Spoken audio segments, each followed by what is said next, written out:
Secundaria primer grado. Matemáticas.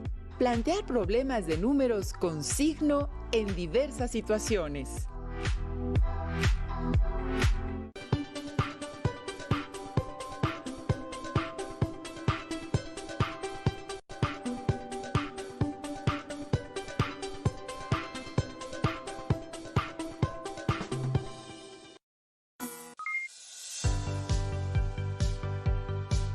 ¿Cómo están, estimadas alumnas y alumnos? Soy el profesor Abel González Pedrero. Nos encontramos nuevamente con ustedes en esta sesión de Aprende en Casa 2 de la asignatura de Matemáticas de primer grado. Les recuerdo que soy la profesora Elizabeth Orozco y estamos muy contentos de estar nuevamente con ustedes para dar continuidad a la lección anterior, en la cual aprendimos cómo realizar operaciones con números positivos y negativos. Como lo dijo la profesora Elizabeth, estamos muy emocionados de estar con ustedes y esperamos que se encuentren muy bien en casa y que estas lecciones les sirvan para darse cuenta que las matemáticas son interesantes y divertidas. Antes de comenzar, es importante mencionar que al resolver un problema matemático es fácil confundirse si no llevas un orden. Para evitar que esto suceda, les compartiremos estos sencillos pasos que les permitirá tener una mejor comprensión para la resolución de cualquier problema. Número 1. Lo primero que debes hacer es leer con detenimiento para analizar el problema y comprender tanto el contenido como la pregunta. Número 2. De este análisis debes extraer y escribir en tu cuaderno los datos que te permitan llegar a una solución satisfactoria. 3. Con los datos hacemos un planteamiento numérico, eso sí, con claridad y limpieza. 4. Ubica las operaciones necesarias y después resuélvelas. Número 5. Una vez resueltas las operaciones, escribe la solución y no olvides anotar las respectivas unidades. ¡Excelente! Ahora sí, vayamos a revisar el tema de la lección de hoy.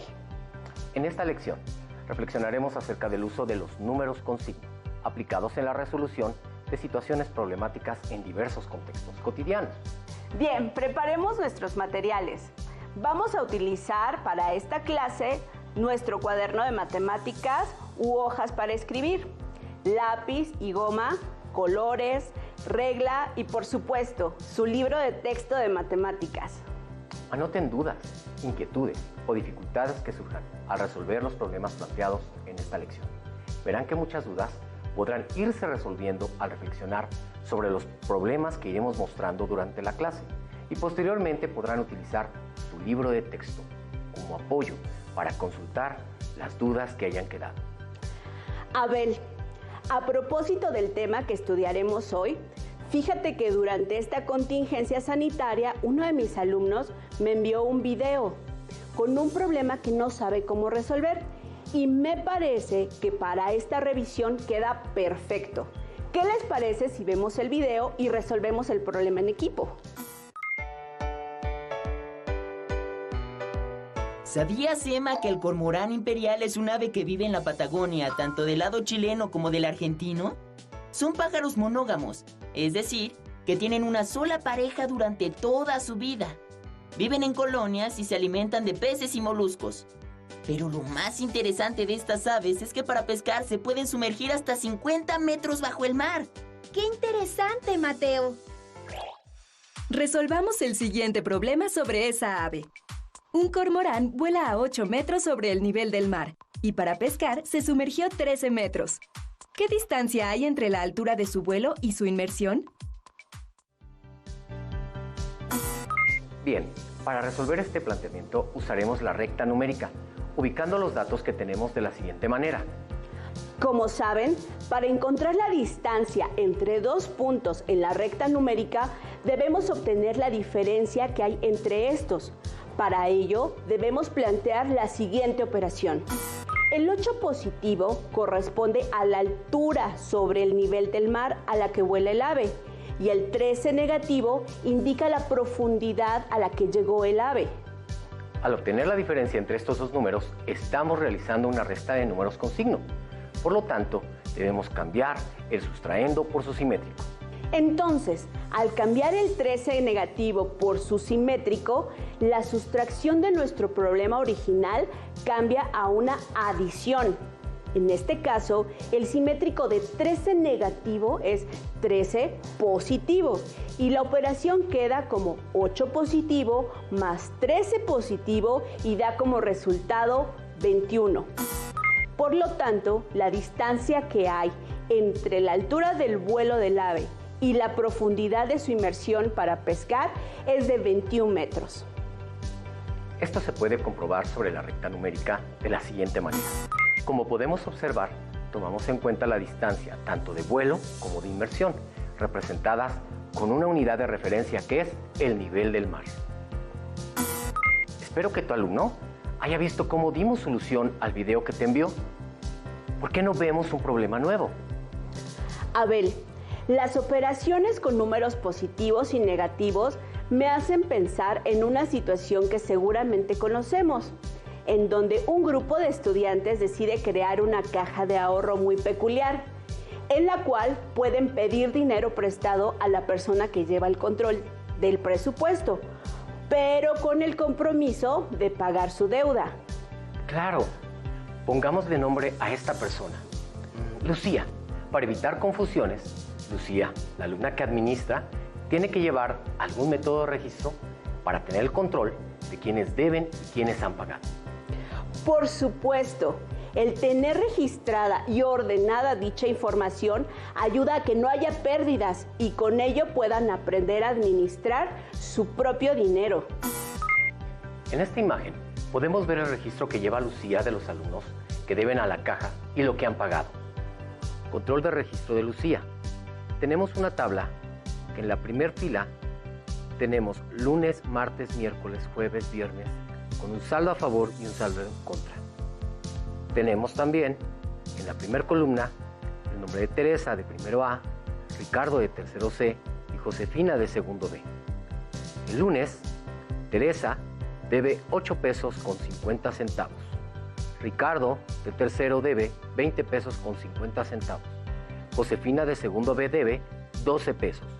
Martes, Teresa de primero A paga 10 pesos. Ricardo de tercero C debe 15 pesos. Josefina de segundo B debe 8 pesos. Miércoles, Teresa de primero A debe 9 pesos. Ricardo de tercero C paga 11 pesos con 50 centavos. Josefina de segundo B paga 15 pesos 50 centavos.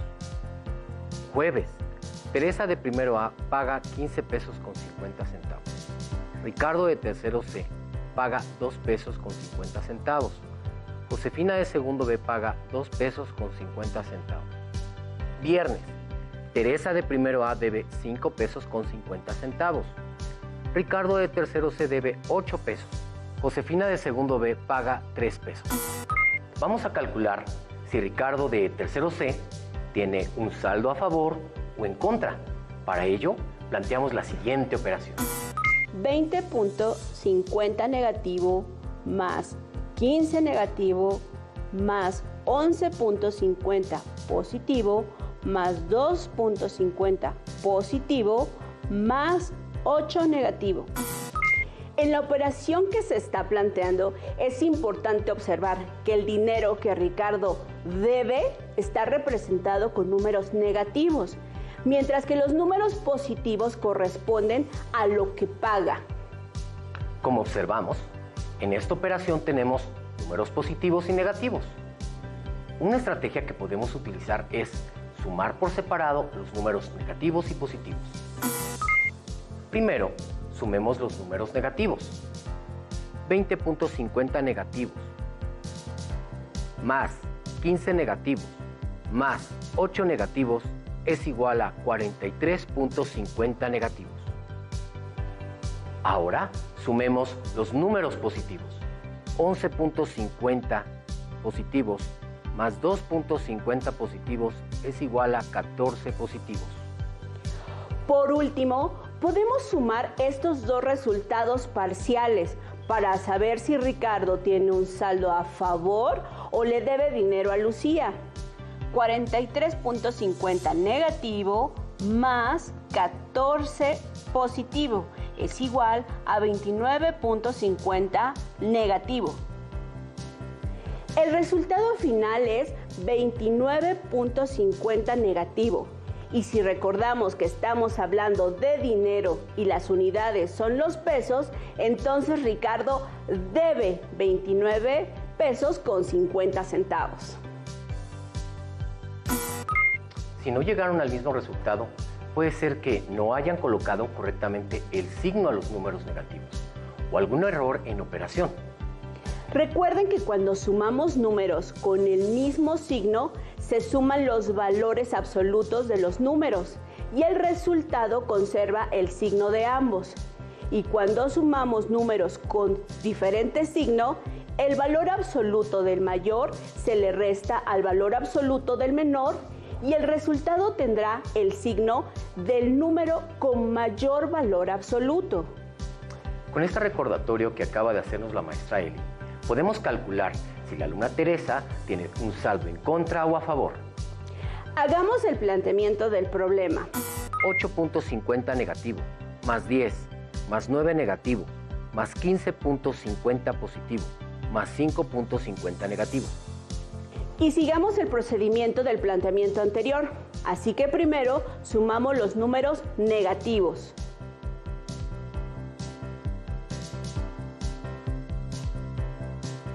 Enseguida sumamos los números positivos.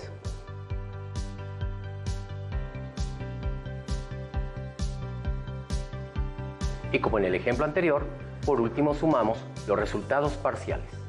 23 negativo más 25.50 positivo es igual a 2.50 positivo. No olvidemos que este resultado representa una cantidad de dinero y en este caso Teresa tiene un saldo de 2 pesos con 50 centavos a favor. Abel, ¿en qué otras situaciones se aplican las operaciones de números positivos y negativos? Vayamos a resolver un problema más sobre una situación que viven las personas que usan automóvil en su vida diaria. Durante el primer mes del año, el litro de gasolina subió 5 centavos, el segundo bajó 27 centavos, el tercero bajó 40 centavos y para el cuarto mes bajó 4 pesos con 80 centavos. Si el costo de la gasolina, antes de tener variaciones en su costo, era de 21 pesos con 76 centavos el litro, ¿cuál fue el costo del litro de gasolina durante el cuarto mes del año? Para responder a esta pregunta, nos apoyaremos en la información que encontramos en un libro de texto de matemáticas. Ustedes pueden buscar en su libro de texto el tema resolver problemas de suma y resta con números enteros, fracciones y decimales positivos y negativos y comparar las actividades propuestas, así como la información que aparece. Cuando se tiene una suma de dos números enteros con el mismo signo, se suman los valores absolutos de los números y se conserva el signo en el resultado. Por ejemplo, 2 negativo más 3 negativo es igual a 5 negativo. 8 positivo más 4 positivo es igual a 12 positivo. Cuando se tiene una suma de dos números enteros con signo diferente, se restan los valores absolutos de los números y se agrega al resultado el signo del sumando con mayor valor absoluto. Por ejemplo, 5 negativo más 3 positivo es igual a la diferencia de 5 menos 3, que es igual a 2 negativo, ya que se conserva el signo del 5, que es mayor a 3. 3 negativo más 7 positivo es igual a 4 positivo, ya que se conserva el signo del 7, que es mayor a 3. Resta de números positivos y negativos. Dos números que tienen el mismo valor absoluto, pero que tienen signos distintos, se llaman simétricos.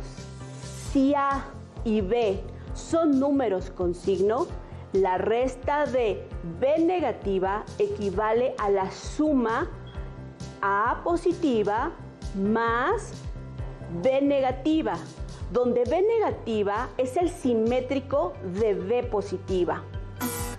Para dar respuesta a la pregunta, retomaremos lo que acabamos de leer. ¿Cuál fue el costo de la gasolina por litro durante el cuarto mes del año? Podemos representar los datos del problema con una operación. 21.76 costo inicial más 0.05 subió durante el primer mes, más 0.27 negativo bajó durante el segundo mes, más 0.40 negativo bajó durante el tercer mes, más 4.80 negativo bajó durante el cuarto mes. Como ya observaron, se trata de una situación donde el costo sube y baja. Por lo tanto, debemos utilizar números con signo, es decir, positivos para representar el costo cuando sube y negativos para representar el costo cuando baja, de la siguiente manera. 21.76 positivo más 0.05 positivo es igual a 21.81 positivo. 0.27 negativo más 0.40 negativo más 4.80 negativo es igual a 5.47 negativo. 21.81 positivo más 5.47 negativo es igual a 16.34 positivo. Debemos aplicar la misma estrategia que en los ejercicios anteriores. Primero sumamos los positivos y luego los negativos. Por último, realizamos la suma de los resultados parciales. De este modo, podemos afirmar que durante el cuarto mes del año, la gasolina tuvo un costo de 16 pesos con 34 centavos por litro. En su libro de texto podrán encontrar otros problemas similares a este tipo de situaciones. Anímense a resolverlos. Abel, para ayudar a nuestras alumnas y alumnos con los problemas que encontraron en su libro, realicemos una última actividad que puede resultarles interesante para fortalecer lo que han aprendido durante las sesiones de Aprende en Casa 2. Me parece muy bien. Se trata de un cuadrado mágico. Cierto, los cuadrados mágicos son divertidos e interesantes. Muchos siglos antes de que los sudokus aparecieran en la Tierra, nacieron los cuadrados mágicos. Una cuadrícula llena de números donde cada columna, cada fila y cada diagonal suman lo mismo. El primer cuadrado mágico conocido fue chino. Les voy a explicar brevemente en qué consiste un cuadrado mágico y el por qué es mágico. Se trata de un cuadrado dividido a su vez en 9 cuadrados iguales. En él debemos colocar números, por ejemplo, del 1 al 9, de tal forma que al sumar los números de cada columna, fila y diagonal, el resultado sea siempre el mismo. En este caso debe ser 15. Vamos a ponernos el reto de resolver el siguiente cuadrado mágico, en el que utilizaremos los números negativos y positivos. ¿Qué les parece si utilizamos del 5 negativo al 3 positivos? Recuerden que al sumar los números de cada una de las filas y columnas y diagonales del cuadrado mágico, el resultado debe ser el mismo. En este caso, la suma debe ser igual a 3 negativo. En la siguiente imagen observamos que ya hay algunos números escritos en nuestro cuadrado mágico. En el cuadrado que observamos, en la primera fila, observamos el primer espacio vacío, después un 3 positivo y luego 4 negativo. En la segunda fila observamos un espacio vacío, después 1 negativo y 1 positivo. En la tercera fila observamos un 2, un espacio vacío y un 0. Ahora, junto con ustedes, cada quien anotaremos los números que faltan. Una estrategia que podemos utilizar para encontrar los números que hacen falta en dicho cuadrado mágico es precisamente aplicando lo que hemos visto durante esta lección. Si observan con atención, en la fila 2, la suma de 1 negativo más 1 positivo más el número que hace falta deben dar como resultado 3 negativo. Observamos el cuadro con las mismas características, pero nos vamos a centrar en la fila 2, en donde el primer espacio lo vemos vacío, luego tendríamos que sumar 1 negativo más 1 positivo y el resultado tendría que darnos 3 negativo. En esa misma operación podemos fijarnos que la suma de 1 negativo con 1 positivo da como resultado 0. Continuamos con nuestro cuadrado mágico y encontramos que en la fila 2 tenemos menos 1 y 1. Hay que encontrar el resultado en el espacio vacío y obtendremos menos 3. Espacio vacío más 0 igual a menos 3. Entonces, ¿cuál es el número que debería ir para que se cumpla la condición del cuadrado mágico del renglón en cuestión? Hemos encontrado nuestro valor faltante en la fila 2, el cual es menos 3. 3 negativo. Perfecto. ¿Verdad que sí se puede? Ya solo nos quedan 2 números por colocar en nuestro cuadrado mágico, 5 negativo y 2 negativo. Con estos números vemos cuál podemos escribir en la fila 3, de tal manera que se siga cumpliendo la condición de nuestro cuadrado mágico. Vamos a la fila 3, en donde vemos un 2 positivo, espacio vacío y un 0. Si observamos con atención, al colocar el 2 negativo y realizar la suma con el 2 positivo y el 0, no se cumple la condición del cuadrado mágico, por lo que únicamente nos queda colocar el número 5 negativo. En la fila número 3, en la columna 2, hemos encontrado el valor de menos 2. Allí obtenemos 2 positivo más 2 negativo menos 0 igual a 0. Como vimos en la diapositiva anterior, el menos 2 no satisface nuestro cuadrado mágico. Entonces optaremos por utilizar el menos 5 en la tercera fila, segunda columna. Y obtenemos 2 positivo más 5 negativo igual a 3 negativo. Entonces sí se cumple la condición. En consecuencia, el número 2 negativo se escribe en el espacio del primer renglón y así concluimos con el ejercicio. Como podemos observar, nuestro cuadrado mágico ha quedado resuelto. En la primera fila queda 2 negativo, 3 positivo, 4 negativo. Segunda fila, 3 negativo, 1 negativo, 1 positivo. Tercera fila, 2 positivo, 5 negativo y 0. ¿Se fijaron que en esta operación encontramos 2 números que son simétricos? Correcto. El simétrico de 1 negativo es 1 positivo y al sumarlos el resultado es 0. De ahí entonces el número que se debe escribir en el espacio vacío y para que se cumpla la igualdad es el número 3 negativo. Como hemos visto en este y en los programas anteriores, los números positivos y negativos se pueden utilizar para describir distintas situaciones de nuestra vida cotidiana. Por ejemplo, los negativos se emplean para representar temperaturas muy frías, mientras que los positivos para representar temperaturas más cálidas. En el caso de los bancos o en la administración de un negocio, los negativos representan pérdidas de dinero y deudas, mientras que los positivos representan los ingresos y ganancias. En esta clase han aprendido a resolver problemas con contextos cercanos, mediante la representación de los datos numéricos positivos y negativos. También a identificar el uso de estos números en su vida cotidiana. Todo esto lo podrán aplicar en la resolución de otros problemas de matemáticas y en otras asignaturas, así que no se olviden de ello. Recuerden que en su libro de texto pueden buscar el tema visto en este programa y hacer los ejercicios propuestos en él. Les dejamos el reto de que ustedes, por su lado, completen otro cuadrado mágico, utilizando los números del 7 negativo al 1 positivo, y en donde el resultado en cada fila, columna y diagonal debe ser igual a 9 negativo. ¡Listo! Terminamos. Pero aún nos queda mucho por explorar y descubrir. Así que nos vemos pronto aquí, en Aprende en Casa 2. ¡Hasta la próxima!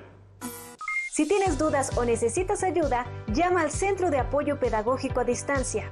El número de teléfono para secundaria es el 55 36 01 71 23.